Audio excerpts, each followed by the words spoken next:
After months and months of nonsensical vignettes, Blake Monroe finally debuted today on SmackDown.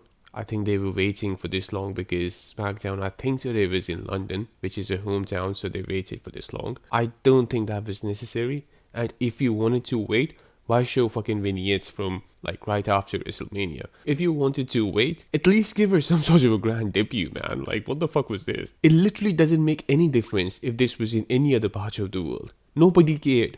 Nobody cared, man. She's not that big of a name where people in the crowd will recognize that she's somebody from London. It's not even like they fucking gave her an opportunity to speak or something where people can recognize that, oh, well, she's from here. That also did not happen. It's completely nonsensical what they did, first of all. So we had a match between Julia and Kiana James. Kiana James is twice the size of Julia, but of course, she's still gonna lose because, well, she's twice the size and this is WWE, so that automatically means that you will lose. So she loses, and then after the match, Blake Monroe attacks Julia without any context whatsoever. A few weeks ago, there was this fucking clip that got viral where she threw cake, I think, on Tiffany's face and then she ran away. It was completely nonsensical. I don't know why that was done. It was not necessary. But anyway, that was done. And then she debuts a few weeks later and she attacks Julia. I don't understand this, man. Like, just fucking make up your mind about what you wanna do, make a plan, and then follow that godforsaken fucking plan, man. Like, she's doing one thing at the beginning, and then she does this all of a sudden. And she also had a backstage interaction with Chelsea Green at some point. Nothing is lining up, man. What are you guys doing? Vince McMahon had a bad reputation for making last minute changes, but this is just completely something else, man. Like, it's just so last minute every time that they forget what they have done previously. They establish something, they forget about it, and they move on to something else. I really don't understand this. They really think that the audience is fucking stupid, and nobody's gonna point this out. Not to say that it's fucking relevant enough to point out, but this is just one of the many examples, right? Like, there needs to be some consistency with what you're showing, and it's just not there. Why is this not being pointed out, man? It doesn't make any sense. And when she's beating the living crap out of Julia, Michael Cole says, oh, she was on her hit list. What? What list? What list, motherfucker? What are we doing here? What list? Why does she have a list to begin with? The idea is that she doesn't know anybody in this roster because she was in NXT till now, and before that she was in AEW. I will say this as well. She looked like a bigger deal in AEW than in WWE.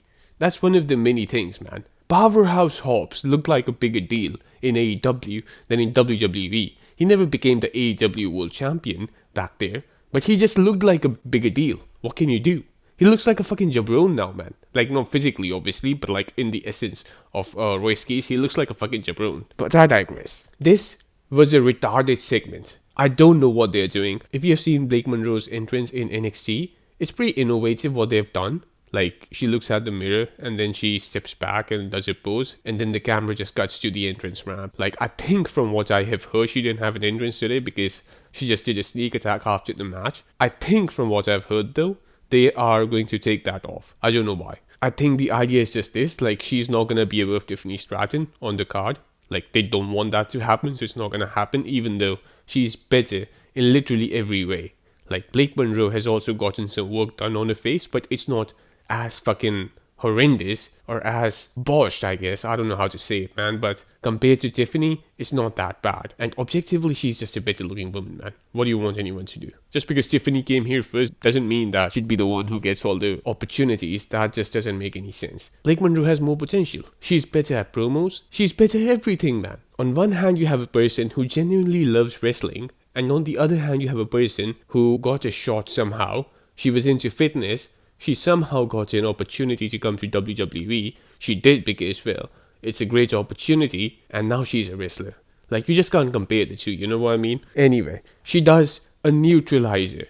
Remember Cesaro? She does the same finisher as Antonio fucking Cesaro. Are you fucking kidding me? She's supposed to be a diva, man. Like, that's the gimmick here. Like, I'm not even telling you what she's supposed to be. This is how you are presenting this woman. And then, all of a sudden, she does a neutralizer. A lot of wrestlers nowadays, they have a striking move finisher, right? Like Claymore Kick. Of all the people who shouldn't have had a grappling move as a finisher, Blake Monroe was on the top of that list. But you give her a finisher, which is basically a grappling move where you have to literally lift a person up. So if she's facing somebody like Lash Legend, I don't know, maybe she has the strength and who the fuck knows, but it's very unlikely. It's very unlikely that she has the strength to do something like that. So what's gonna happen then? I don't actually know what her finisher was, but I'm pretty fucking sure it wasn't the fucking neutralizer, man. I have seen her matches before.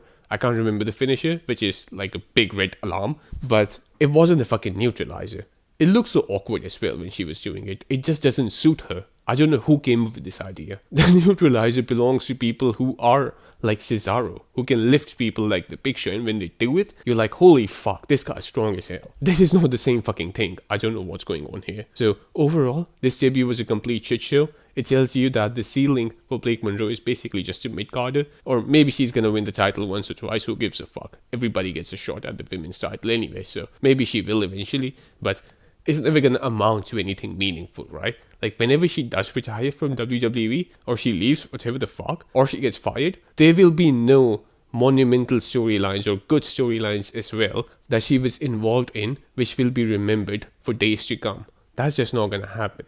It's the truth. So this is just a waste of time, unfortunately, and there is nothing nobody can do about it.